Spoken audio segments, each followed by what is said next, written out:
WNST. It's Raven on visiting via phone, which we don't do much. We have plenty of press conferences, and these guys see us out there in the new palace in Owings Mills.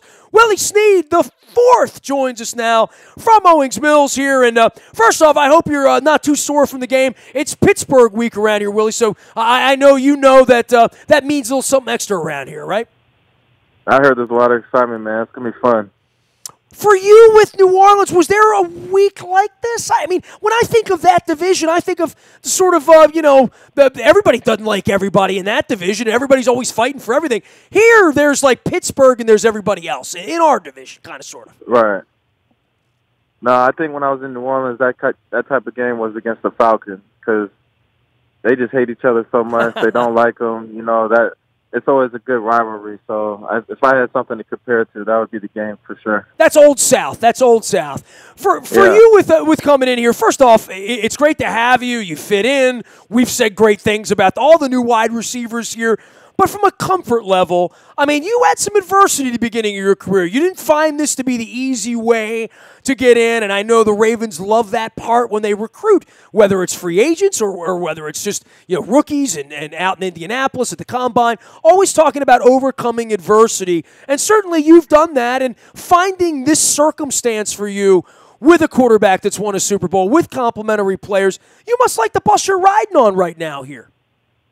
I'm definitely comfortable right now with the guys we have in our locker room and even in our offense. I think we have a lot of special people that can do some things for us. And I'm just looking forward to the rest of the season, man. Like you said, it's Pittsburgh week.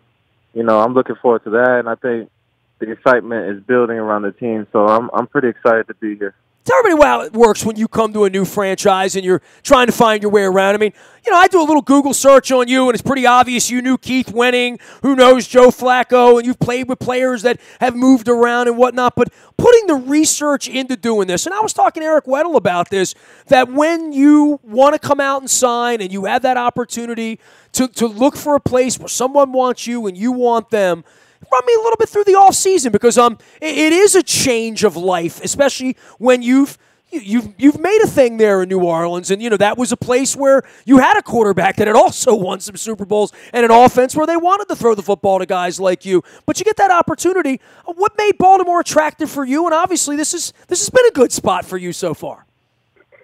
Yeah, I think it was more about Ozzie and his guys wanting me. They brought me in. They brought me in to work out. They brought me in to see the facility. And I think at the end of the day, I didn't have a choice whether I was to go or stay. I was going to be in New Orleans if Ozzie didn't give me that call. And he just, he made it known that he's loved me since, I came out in 2014. So, just the comfort level of being here and being wanted is what was attractive about Baltimore. And then just knowing I can probably get back to my form and, to be able to grow in my game, I can do that here now. So, that's just the best part, just feeling wanted and, trying to move on from the past and, everything that I left back in New Orleans. Well, earning confidence with a quarterback's important, right? The first time you meet Joe, first time you go out and throw it around a little bit, it feels to me like he has a comfort level with all of you in a way, and I've been here from the beginning, and I think all of us see it, and we're seeing the results of this through 3 games where this was an offense that really, really sputtered, really had trouble moving the football. It feels like, yeah, you might sputter and there might be some 3 and outs, but by and large, there's a lot of confidence, and it's obvious that on the practice field from the very beginning that this thing was a lot more crisp this year with all of you coming in. Yeah, we definitely put a lot of work in this offseason and during the camps that we had, and Joe's a really down-to-earth guy. You can talk to him about anything. He's able to work with you about stuff and different routes and combinations and things like that. But, just having that relationship with Joe since day one, it was easy to talk to him. And, when you can relate to somebody and when you can get along with them, there's no limit to what you can do with that person. So, he has that relationship with me, John, and Crab. And we all are different people, but he relates to all of us in some type of way for him. So, having his, open line has made it easy, and it's just made our offense better because we trust Joe, I trust Joe, And I think the sky's the limit for our offense. I know you don't want to make comparisons and similarities, but there probably is a moxie that you recognize that you saw with Drew Brees, because I think they're probably wired sort of similarly, right? In the way that they see the game differently than a lot of other people, right? Yeah, and I think it comes down just to the type of time they put into the game. I know when I was in New Orleans, Drew Brees was there every day from being the first guy there to the last one to leave, and that's just how much film study he puts into the game. And, I mean, at the end of the day, your quarterback is going to watch a lot of tape. I know Joe watches a lot of tape too, and Drew is just on another level, man. Just looking at the game, knowing the offense. He's been the same offense for 10 years. You know, it's kind of like he knows what to expect from his players, and that's what he demands. So, you know, he's a professional. He's a Hall of Famer. And, playing with Drew was just an honor, to be able to take some of that knowledge that he has and bring it here in some way, shape, or form. It was a blessing in itself. Just in general, the offense, I know we've all talked about running the football and talk about it in the offseason. I know wide receivers want to catch the football, but certainly running the football in the offensive line and how this thing's coming together for Marty and the comfort level for so many parts that weren't here last year, that's not an easy thing to do when you bring in a whole bunch of new guys to make it work this quickly. Yeah, I mean, from the past, from what I heard, Baltimore's really been a run-first type of team, and then they brought weapons like me, John, and Crab in, to help out the run game as well. I mean, if teams want to load up the box, we got receivers that can get open and create separation and make plays down the field, and that's what we do. So it complements itself. When you get the passing game going, that just opens up the run game. And we have great running backs. We have a great O-line. And, we got a lot of weapons, so we're trying to utilize them the best we know how, because Marty's been doing a great job of that so far. So, we just got to be consistent, and we know there's going to be times where, hey, we're going to have to throw the ball a whole bunch to beat this team, or we're going to have to run it. Those are just the type of games and situations that arise. But I think offensively as a whole, I think we've been doing a great job just staying on the same page, grinding it out, and, just putting points on the board at the end of the day. I hope to have a longer chat with you at some point down the line. We'll get you swabbed up for the bone marrow registry and teach you a little bit about that. We'll be doing that all summer long. All those brought to you by Fremont Mortgage. Don't make a 30-year mistake by choosing the wrong lender. All of our live shows brought to you by Carl Delmont and friends. Also, Harrisburg heat season starting up. I'm going to be having the Healy family on the program as well. If you're buying, selling, or thinking about a mortgage, make sure you're thinking about Fremont Mortgage. You can learn more online at Fremont.com. All of our charity and community series brought to you by our friends at Cole Roofing. And Billy Cole will be here talking some Ravens football and some Orioles baseball later on in the week. And we do our community and charity series on Thursday morning. Don't forget about the John W. Brick Foundation 5K run coming up on my 50th birthday. That comes on October the 14th against the Tennessee Titans and the Ravens this week with Pittsburgh week, and certainly getting ready to go up there. For you, and I want to talk more about being an undrafted free agent, I guess, face-to-face with you, because I've gotten to know so many over the years, and certain guys like you get contracts, get a second contract, stay in the league 10 years, 15 years in some cases. But there is a certain moxie about an undrafted free agent that's hanging around 4, 5, 6 years later and what you go through, because everybody wants to get drafted. I think there's a big hullabaloo, even bigger than ever around the draft. But there's something about coming in under the radar, and when a guy like you survives it, that really says something. Anything for you about talking to other undrafted free agents that makes it a little different than being a number 1 overall draft pick? Yeah, I just think like when you're a draft pick, you got 9 lives, and I think when you're undrafted, you don't have any.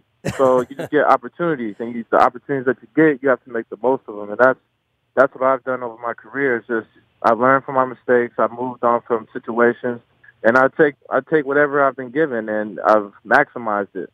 And I feel like that's why I've been around so long. I feel like that's why I've been productive, because when I want something, I go get it, and I don't let anything stop me. And I'm gonna be presented those opportunities, and when I have them, I just don't want to waste them. And I think most undrafted guys think that way too, because time in this league is precious. We don't play that long. It's 3 years, and most guys are done. So I think the opportunities in itself, from a draft pick to an undrafted guy, that's the difference. Is how many lives are they going to give you? How many chances are they going to give this draft pick before they move on? So I think that's the biggest difference in that sense. Well, I'll tell you, Joe obviously has a lot of confidence in all of you. No fear of throwing the ball to any of you. Did you see John? I mean, obviously with Crabtree been around a little longer and came with some pedigree. You watch other guys who do what you do, but did you have any acclamation to knowing their game before you saw it on the field? Yeah, I knew John Brown back when we came out of the draft in 2014. We trained together and we went to the combine together. So I knew John from a distance. And Crab, I looked up to Crab coming out of high school and playing receiver because he was probably one of the best receivers when he came out of the draft. And I think that was just – I knew who those guys were, and I knew that if I was ever their teammates, we'd be doing damage. So everything is just coming in its own, and I'm just taking advantage of the time with these dudes, man. I love these guys. Ball State, man, it's a pleasure to have you here. It's always good to see your smile in the locker room. Keep catching footballs out there, and we hope to talk to you again somewhere down the line. We'll see you before Pittsburgh this week. If not, we'll see you up at the Confluence on Sunday night. I hear we got a little football game. Sounds good. You got Thanks it. for having me on. Willie Snead IV joining us here from the Baltimore Ravens wide receiving core. All of our WNST insights brought to you by our friends at Lee Tessier and the Lee Tessier team, Baltimore's premier realty team and the people I trust with my real estate transactions. With over 50 years of experience doing this, you will trust them too. Learn more at LeeTessier.com. Also, the BuyAToyota.com audio vault is there for you 24 hours a day from anywhere in the world to listen to anything that you might miss here during Pittsburgh week. I'm doing some Orioles stuff. We're getting you ready. Terps football, another big win. I know Max Williams doesn't want to come on and talk about Terps football with me this week. I was giving him a hard time last week about Minnesota, and we saw that the Terps had a little extra moxie in them over the weekend as well. Got hockey season starting around the corner, local college basketball as well. You'll want to be on our morning newspaper each and every morning at 7 a.m. It's all brought to you by Planet Fitness and PlanetFitness.com, where it's always $10 a month to get in the best shape of your life, guaranteed. Also brought to you by the Maryland Jockey Club and Laurel, where they're racing this weekend. You got Turf Cup coming up and the Maryland Million on October the 20th down at Laurel. Learn more on the front of WNST.net or subscribe to our morning newspaper, where there's always Laurel entries. Last but never least, any breaking news happens first on the WNST Tech Service. It's all brought to you by Coons Ford, Security Boulevard, and Dennis Colatzos. We'll be here from 3 until 5 on Thursday afternoon, driving you home.